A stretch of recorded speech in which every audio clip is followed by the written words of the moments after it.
আমরা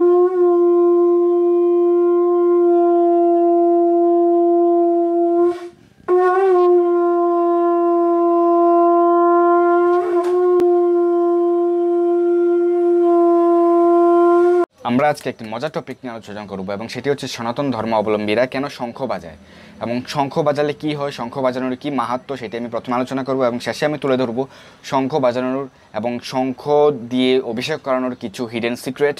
তো আপনারা যদি হিডেন সিক্রেট সহ জানতে চান তাহলে সম্পূর্ণ ভিডিওটি দেখতে থাকুন। তো কিভাবে উৎপত্তি হলো শঙ্খের? তো পুরাণে বলা হয়েছে যে দেবতা এবং অসুরদের মধ্যে সমুদ্র মন্থনকালে শিবজি তিনি অসুরদের প্রতি ত্রিশূল নিক্ষেপ করেন এবং সেই ত্রিশূলের আঘাতে অসুররা ভস্মীভূত হয়ে যায় এবং তাদের ভস্ম গিয়ে পড়ে একটি সাগরে এবং সেই ভস্ম থেকে সেই সাগরে উৎপত্তি হয় শঙ্খের।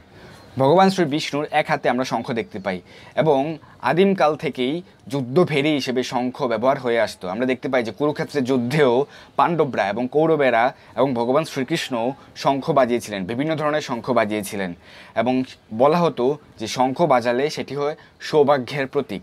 তাই যুদ্ধে যেন জয়লাভ করতে পারে, সৌভাগ্য বয়ে আনতে পারে, সেই কারণে আগে যুদ্ধে শঙ্খ বাজানো হতো। তো শঙ্খ বাজালে কী কী উপকার হয়? শঙ্খ বাজালে যশ বৃদ্ধি পায়, আয়ু বৃদ্ধি পায়, সৌভাগ্য বর্ধিত হয়, পাপ নাশ হয় এবং শঙ্খ বাজালে ওই স্থানে জার্ম এবং ব্যাকটেরিয়া থেকে যেসব রোগের উৎপত্তি হয় সেই রোগের প্রভাব কমে যায়।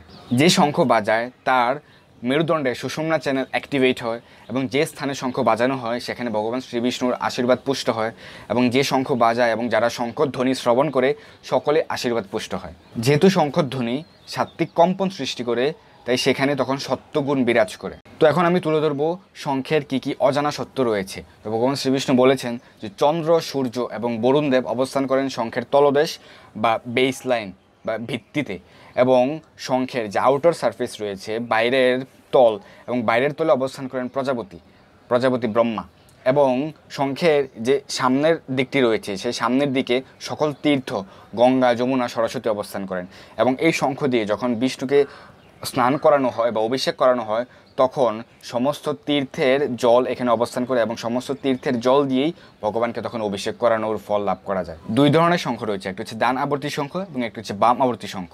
তো শঙ্খে এটি হচ্ছে বাম আবর্তী শঙ্খ এবং এই শঙ্খে যখন ফু দেওয়া হয় তখন যে শব্দ তরঙ্গ বের হয় সেই শব্দ তরঙ্গ যদি বাম দিক দিয়ে আবর্তিত হয়ে বের হয় সেটি হচ্ছে বাম আবর্তী শঙ্খ। আর ডান আবর্তী শঙ্খটি হচ্ছে খুব বেশি দুর্লভ, সেটি ভারত মহাসাগরে খুব দুর্লভভাবে পাওয়া যায়।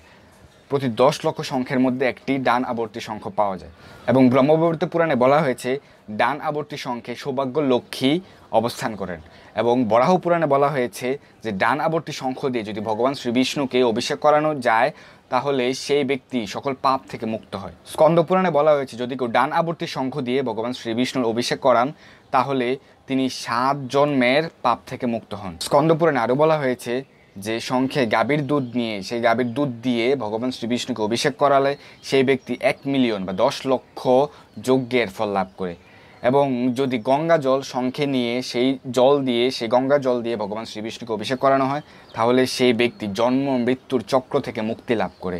তো এগুলি হচ্ছে শঙ্খের হিডেন সিক্রেট। তাহলে আমরা দেখতে পাচ্ছি যে শঙ্খ বাজানোর কি গুরুত্ব। শঙ্খ বাজানো এবং শঙ্খ দিয়ে ভগবান শ্রীবিষ্ণুকে অভিষেক করালে আমরা অনেক সৌভাগ্য, অনেক স্বীকৃতি লাভ করতে পারবো।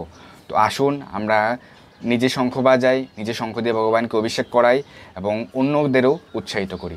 ধন্যবাদ আমাদের সম্পূর্ণ ভিডিওটি দেখার জন্য। ভালো থাকুন, সুস্থ থাকুন। হরে কৃষ্ণ।